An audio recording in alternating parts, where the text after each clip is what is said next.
Hello दोस्तों, नमस्कार। स्वागत है आपका कहानी वाला में। और दोस्तों, आज अपन देखने वाले हैं चाचा चौधरी की एक बहुत ही बेहतरीन, बहुत ही मज़ेदार कॉमिक्स जिसका नाम है चाचा चौधरी अंतरिक्ष में। तो दोस्तों, कैसे पहुंचे चाचा चौधरी अंतरिक्ष में, चलिए देखते हैं अपन किस लिए गए थे वो। तो चलिए शुरू करेंगे कहानी। और आप लोग वीडियो को लाइक कर दें और चैनल को सब्सक्राइब करते रहें दोस्तों। आजकल सब्सक्रिप्शन कम हो रहे हैं, चलिए करते रहें। अपन देखते हैं आज की कहानी जिसका नाम है दिवाली के दिन अंतरिक्ष में। दिवाली वाले दिन चाचा चौधरी इत्मीनान से मिठाई खा रहे थे।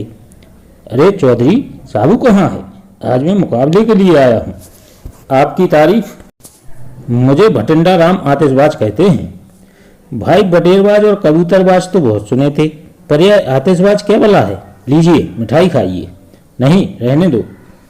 पटाखे चलाने में मैंने सबको हराकर आतिशबाजी का चैंपियन बन गया हूँ, इसलिए लोगों ने मुझे आतिशबाज का खिताब दे दिया है।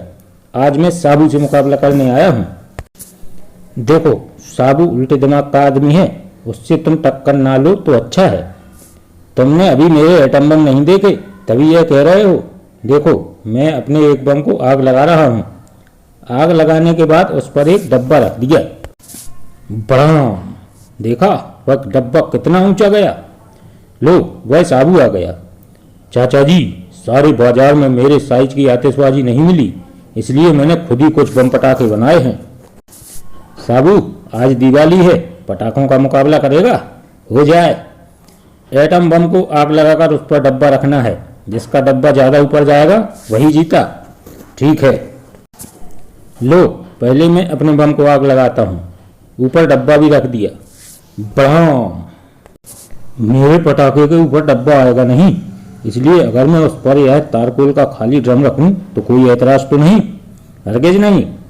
यह लंबू सचमुच गधा है, भारी होने की वजह से ड्रम जमीन से हिलेगा ही नहीं।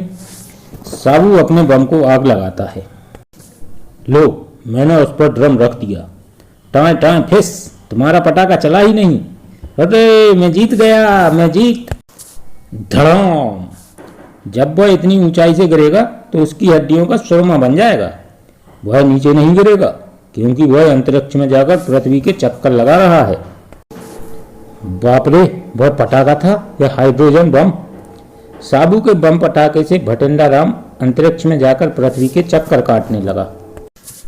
उधर पृथ्वी पर भटिंडा राम को वापस लाने के लिए मुझे अंतरिक्ष में जाना पड़ेगा, लेकिन समस्या यह है कि वहां जाऊं कैसे? मेरे एक बम पटाखे ने भटिंडा राम को अंतरिक्ष में पहुंचा दिया, दूसरा बम पटाखा आपको भी वहां पहुंचा देगा। अरे मूर्ख, मैं वहां पहुंच तो जाऊंगा, लेकिन पृथ्वी पर लौटूंगा कैसे? इसके लिए हमें अमेरिका सरकार की मदद लेनी पड़ेगी। चाचा चौधरी और साबू अमेरिकन सरकार के रॉकेट पर सवार होते हैं। रॉकेट चाचा चौधरी और साबू को लिए अंतरिक्ष की ओर छूटता है। अंतरिक्ष में, चाचा जी, यहाँ तो कुछ दिखाई नहीं देता। अरे इतने बड़े अंतरिक्ष में कोई चीज ढूंढना आसान थोड़ी ही है, पता नहीं वह बेचारा कहाँ होगा। साबू, वह देखो, जल्दी से रस्सी का इंतजाम करो। कमर से रस्सी बांधकर चाचा चौधरी अंतरिक्ष में कूद पड़ता है। जब मैं कहूँ रस्सी खींच लेना। आहा, पकड़ लिया। आप, मैं तो समझा था कि अब मैं सारी उम्र पृथ्वी के चक्कर ही काटता रहूंगा। साबू खींचो, यह लो। अरे रस्सी टूट गई। चाचा जी, हम कहाँ जा रहे हैं? क्या पता, अंतरिक्ष असीम है। अब मुझे जाना पड़ेगा। साबू ने रस्सी का एक सिरा अपनी कमर से बांधा और दूसरा रॉकेट के साथ और कूद गया। जय बजरंगबली। पकड़ लिया। आओ वापस रॉकेट में चलें। रॉकेट तीनों को लिए पृथ्वी की ओर चल दिया और हिंद महासागर में जा गिरा। अब तैरकर किनारे तक पहुंचने में देर नहीं। तो भाइयों, नासा को चाचा चौधरी को ले जाना था अंतरिक्ष में। स्पेस सूट का खर्चा बचता, ऑक्सीजन का बचता, बातचीत भी हो जाती। चलिए देखते हैं अगली कहानी। तो दोस्तों, अगली कहानी है अक्ल बड़ी या भैंस। चाचा जी बचाओ, कद्दू पहलवान मुझे मारने को आ रहा है। क्यों? साल भर पहले कहीं मैंने उसे गेंडा कह दिया था, उसी का बदला लेने वह हाथ में मुकदल लिए आज मेरे पीछे पड़ गया है। साल भर पहले जो कुछ तुमने कहा, उसका गुस्सा उसे आज क्यों आया? तब तक उसने गेंडा नहीं देखा था। आज जब उसने चिड़ियाघर में गेंडा देखा तो उसे गुस्सा आ गया। तुमको अपनी रक्षा खुद करनी चाहिए, जो अपनी रक्षा खुद नहीं कर सकते वे जीवन भर दूसरों पर निर्भर रहते हैं, लेकिन मुझ जैसा दुबला पतला आदमी उस विशाल कद्दू हाथी का कैसे मुकाबला कर सकता है।